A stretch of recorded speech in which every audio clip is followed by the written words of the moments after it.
What's up, guys? This is Ian here, coach of your Ladner Lanturn, bringing you guys our GBA Fan Draft tournament breakdown.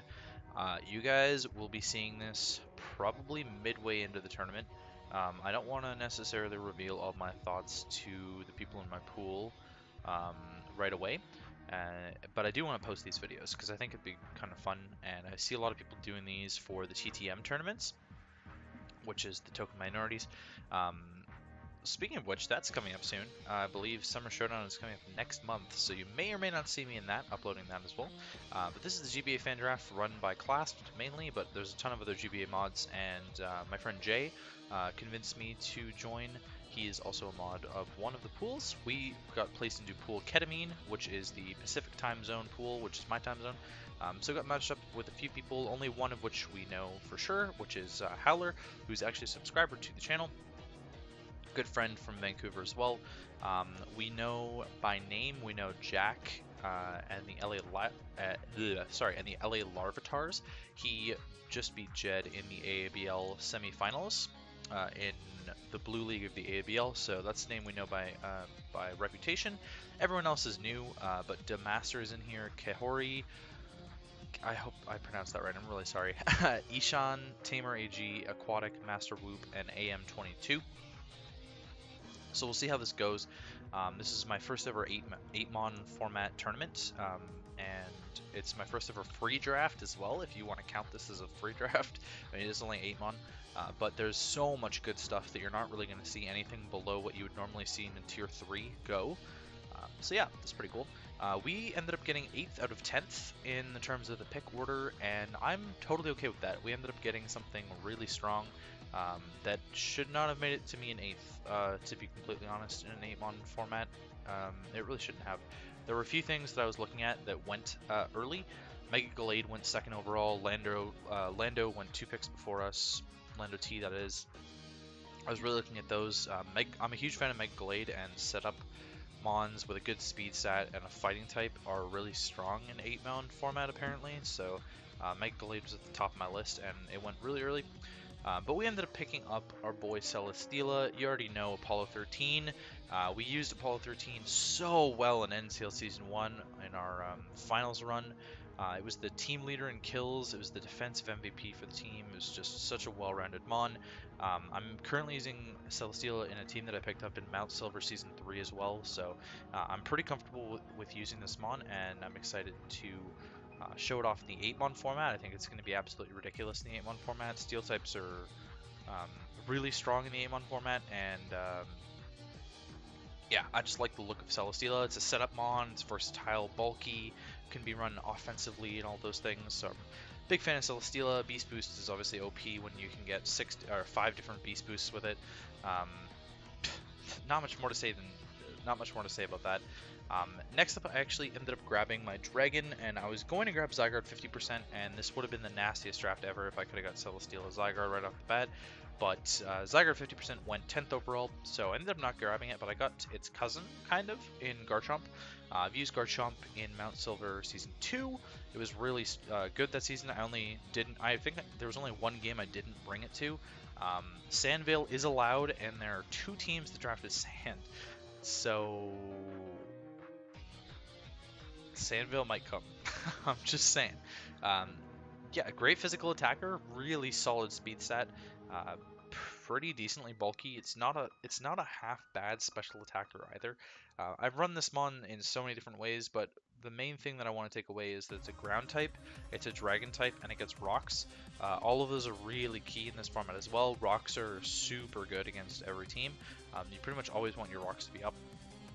And having a really solid ground type, especially a fast ground type that can spam Earthquake against these teams, is going to be really solid. So that is the Garchomp, and then I ended up picking Mew in round 3, bringing back Snowcone. We used Mew briefly in UPBA Season 2. We're using it pretty well in NCL Season 2 at the moment as well. Extremely versatile mon. There's probably no reason this thing should have dropped to round 3, let alone get to me in round 3 at 8th pick. Yeah, Mew's ridiculous. It's a Defogger, it's a Stealth Rocker, it's a Pivot, it's a great Psychic type, special attacker, physical attacker. You can sort of see the pattern in versatility here is that my first 3 mons are extremely versatile, and I really love that so far. Mew's gonna do a lot. Celesteela's gonna do a lot. Mew might be forced into more of a defensive role just based on how the team sort of finished out, but we'll play around that in our matches. Then I ended up grabbing the best Zygarde 50% switch in Tangrowth, so the guy with Zygarde 50% is not really going to be able to break through Tangrowth. Especially looking at his team, he actually has one option to break through Tangrowth, which I can't really handle super well, but I can sort of play around it. So Tangrowth is going to be really good. It's great ground switch in, and again, ground is really key in this format. It's going to be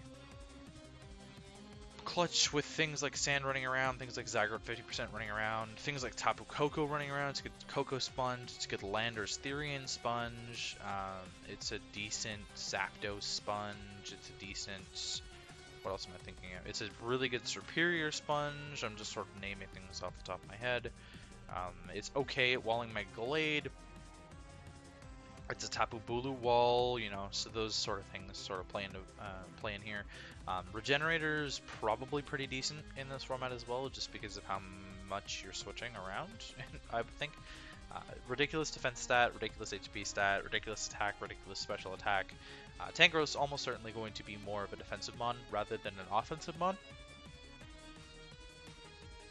Excuse me, especially because nobody drafted Sun, so it can't really fill an offensive role like I've previously used it in. I've had Tangrowth now in EPTL Season 2 and Mount Silver Season 2, and now this.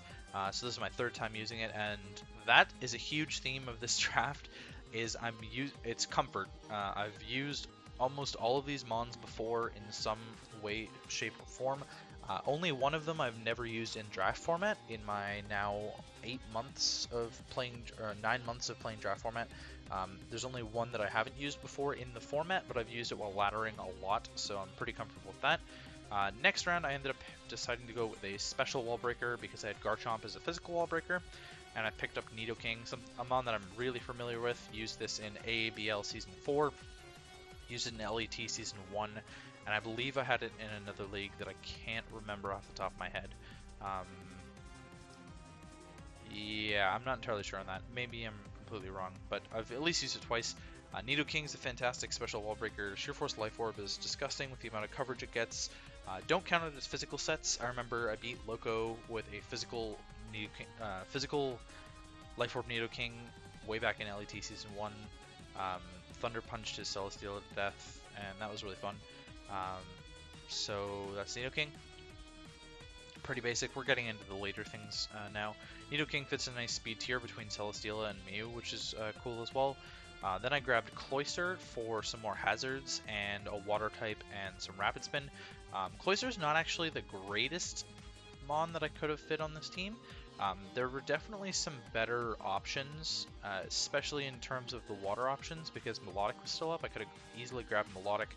It actually looks like Toxapex was still up as well, but I wanted the Spike option, and I didn't want a passive mon like Toxapex. I don't really care about the reliable recovery on my water type because I have Tangrowth for Regenerator, I have Mew with reliable recovery as well.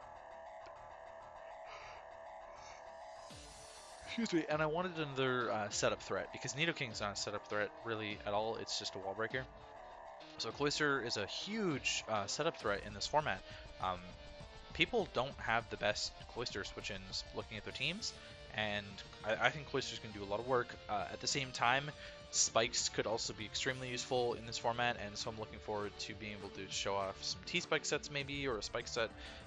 Base 70 speed's not great, again fits in between Celesteela and Nidoking, but after Shell Smash is pretty good. Fantastic physically defensive wall again, so I have Tangrowth and Cloyster as really good fizzed up walls. Just that 180 base defense is insane. Unfortunately not backed up very much by base 50 HP, but there you go. Skull Link is normally what you'll see. Overcoat probably won't come into play, but there's one team with a Breloom. Who knows, maybe we'll bring out the Overcoat to dodge Spore. Not really, because Tangrowth kind of walls Breloom. But anyways, next up is the mon that I'm not super comfortable with in Mega Manectric. I need another pivot on the team because Mew was my only pivot, and I had in mind what my last round pick was going to be already. So I need another pivot. I need an electric type. and I was looking at Rotom Heat because it would give me a fire typing as well. I ended up not going with a Rotom form at all. Rotom Wash actually went completely undrafted. I was initially looking at that as my water type and electric type, so I wouldn't have had Cloyster. I liked it for the pivot, but I didn't like the speed tiering that it sat at. I didn't like the speed tiering that any of the Rotom forms sat at for my team. Mega Manectric is really cool. Shoutouts to Jed for recommending this to me. I was sort of in a bind last night when I was sort of trying to decide what my last 2 picks were going to be. One of them I was guaranteed going to take, and then I was considering Mega Lopunny as well, which I actually believe went undrafted in our pool. So that's kind of neat. Mega Lopunny not being drafted, Manaphy going round 4, things like that just sort of seem really cool to me. But yeah, Mega Manectric, it's a really good pivot. I mean, you're mostly going to see the same set, which is unfortunate. So it's not as versatile as the rest of the mons on my team. But again, Mew and Celesteela sort of make up for that enough that I don't really need a versatile Mega. And honestly, it does its job so well because it's good at it, and that's going to be really cool. In fact, I'm looking at a team right now that Mega Manectric completely bodies, and I'm excited for that one. He actually doesn't have any Mega Manectric checks at all. He's got nothing for it. So that would be a really cool matchup if I can play against this guy. Yeah, and then last but not least, talking of comfort, my all-time kill leader, Mimikyu. We ended up picking up Mimikyu as our fairy. It's another cool setup sweeper. I don't know, not much to talk about with Mimikyu. It's free Focus Sash. I am the biggest Mimikyu fan in draft format. This thing is just a monster. Again, it's top of my all-time kill leaderboard. It's disgusting. It averages like 2+ kills a game for me, and I've had it 4 or 5 times now. I think this will be the 5th time I've had it in 4 leagues, and then I'm drafting it in this speed tournament. So yeah, that's Mimikyu. So anyways, I wanted to make this a little bit shorter, but I've sort of rambled on a bit. That's my team, and that's sort of how it breaks down. And I'm looking forward to the tournament, and I'm looking forward to see how the 8-mon tourney format sort of plays out for me. When I'm uploading these games, they're probably going to look a lot like my old content, just because I'm not... Well, no. You know what, I'll sort of try and figure something out for the battles.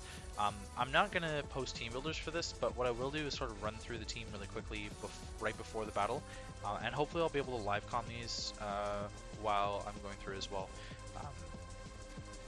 If you don't see videos for this tournament, then that's because I didn't post this draft recap because I decided in the end that I didn't want to upload at all. So if you see the video, then great. If you don't, then just ignore this. Anyways, that's going to be it for me, and I will catch you guys later.